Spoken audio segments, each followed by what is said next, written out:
On today's episode of Idiot Special, we have a 1980 Hunter Robbins and Myers original ceiling fan. I call this Idiot Special because the previous owners of this fans were most certainly idiots. Quite frankly, I don't know when all of the things happened to it. However, I do know that sometime after it was bought, it was painted over kind of a weird sort of sagey institution green type color. Actually, I'll just show you this other Hunter fan I have down here. It was basically in that color. And then after that, somebody clearly didn't like that color. Can't say I blame them, honestly. I don't know where that would work in a house, especially these days. But anyways, then sometime in the 90s, they installed a bright brass 4-light kit, 4-light spotlight from Hunter, obviously aftermarket. And then after that, at some point, they had painted it white here. Now, the people who painted it green, they disassembled it. They did what anybody should be doing when they're painting a fan. This person, though, the whole fan was assembled just like you see here, of course, with the light kit too, and they just put house paint all over it. So the blades were stuck, this was stuck. Actually, there should be a screw in that hole there, except the paint ruined it and stripped it out, so we had to use a Dremel to cut a slot in it so we could get it out, and then I just had to leave it out. Switch cap, obviously not original. That came from eBay. Somebody had switch caps, and I was like, yeah, I should probably just buy one. There's the tag. This is a 2.5 amp model. When I first had it up, when I first fixed it, it was drawing a little more than that, but then when I hot wired it and then put it back to normal with the switch, everything worked fine. There's the oil port, there's the canopy, and then let's see what other interesting things, or what other things are there to see on this. There's the infamous circular vent. One thing that's interesting is when you do have some of these cast face plates here, sometimes you will take it off and you'll see a date on it. And I think it's at like 280 or something like that. Obviously, I'm just going to be running this here normally. Now, the other thing that was weird with this fan was that, if you remember in the first video I did of it, it had 3 speeds. Really, it was 2 speeds and then both of the speeds combined, and that literally became a reality when I opened it up and realized I had a 3-way light switch in it, which, as you know, it does one, then the other, then both. So that's why this thing was drawing so much current on me. It's because it was literally trying to run on both speeds at once, and that definitely would have burned the fan out after a while. The fan was also vibrating and way louder than it should have been when that old switch was in there, no matter what speed it was on. This thing runs so much better with the new switch now. It's actually reasonably quiet enough to where I could actually install it somewhere if I had the space or an electrical box that could hold it. But yeah, I'm so happy to finally have this thing working again. This was my first original, and it's still one of my favorites. I just love this variation of an original so much. And at some point I'm going to try and repaint it because it just needs it. Honestly, the motor isn't the worst thing on earth. I could probably leave that. But the blades need to be repainted, and if the paint is coming off of everything else, honestly, I probably will end up repainting it completely someday. Now, of course, this fan has these fans have a very colorful history. They've been around for God knows how long, well, since the early 1900s. This variation here only came into existence a couple of years before this one was made, and then there were some minor changes, like tags changing, and then in 84, sometime around 84 anyways, Hunter changed ownership, and then they introduced a 3-speed electrically reversible model instead of the 2-speed non-reversible model, which they had beforehand for a very long time. Here it is on low. The pull chain does start low, high.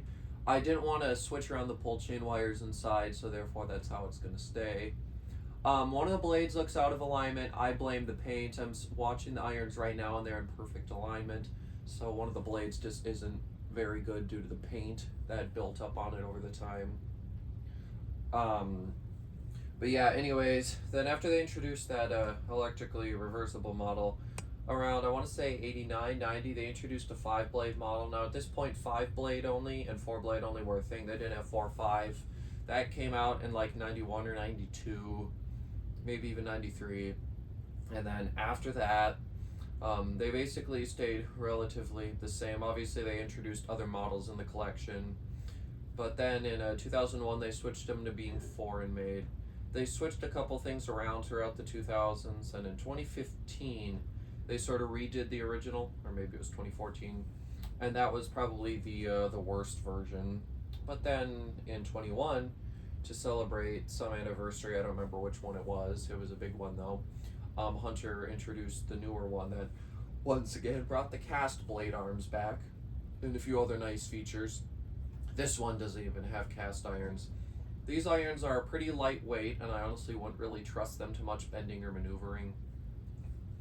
Anyways, here on low, it's drawing 1.27 amps, 78.3 watts, and have a power factor. So yeah, this thing is definitely drawing a lot more power than most fans would. And I was a little bit concerned about that at first. At first it was drawing 3 amps, and it wasn't even an inrush. I don't know what it was doing, but everything seems to have sorted itself out now. I totally filled it with oil before I recorded this. When I was replacing the switch, tons of oil poured out on me. I couldn't hang it up on the hook, so I decided to do it on the bench, and that was really annoying. And then I just totally filled it with oil to the point where there's just a little bit of oil like on the top of the rotor, because the oil port was that full, which is not necessarily the best thing, but I wanted to make sure this had a lot of oil in it. Got a little bit of a hum to it. It's definitely not bad. It's got a bit more of a buzz you'll hear once I take it up to high now.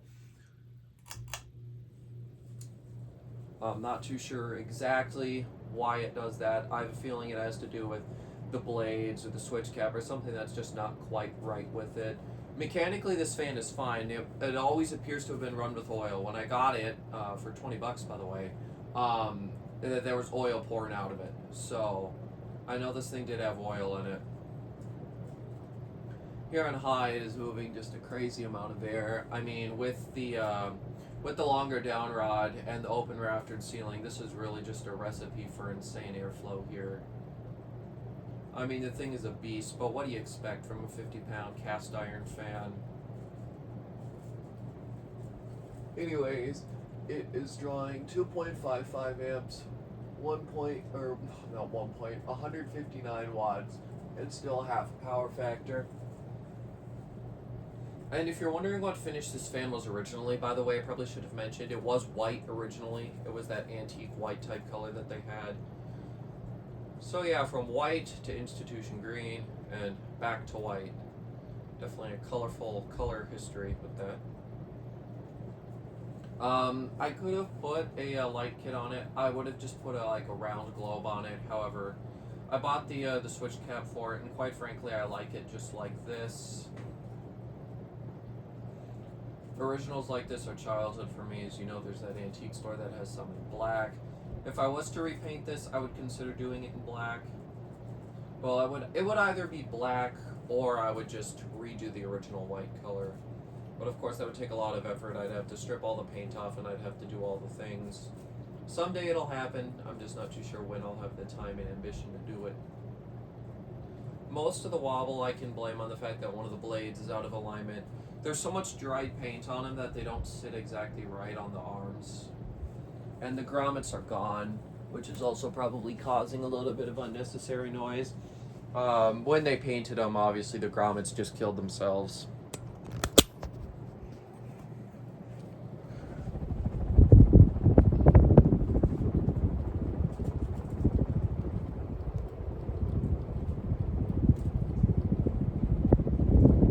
But yeah, this thing is really moving some air, as you would expect from a good old original. I believe I did mention this is definitely probably, I think, my favorite variation of an original, just because they're childhood, and I just love them so much. Especially on the slightly longer down rod, since that's the way the ones at the antique store they're still there. As far as I know anyways, and I told them to call me if they take them down, so. But yeah, this fan really did need some work. I had no idea that the switch was bad in it until I asked my friend about it, and he said, well, open it up, let's take a quick look. And then Instantly, I saw the three-way light switch, and it all clicked in my brain. I didn't even need him to tell me what was going on. I immediately knew. Oh, jeez. So, fortunately, a couple weeks prior, I was at a local small hardware store, and I noticed that they just so happen to have two-speed pull chain switches in it. So I was basically hoping and praying that when I went back, they would still have them. Fortunately, they did, and I have a spare in case I ever need it. So there we go. The fan has come to a stop. Actually, it's really funny. It stopped in like the exact same position that we started the video in, so that's kind of funny. But anyways, thank you all so much for watching. I hope you enjoyed, and I will see you in the next one. Goodbye.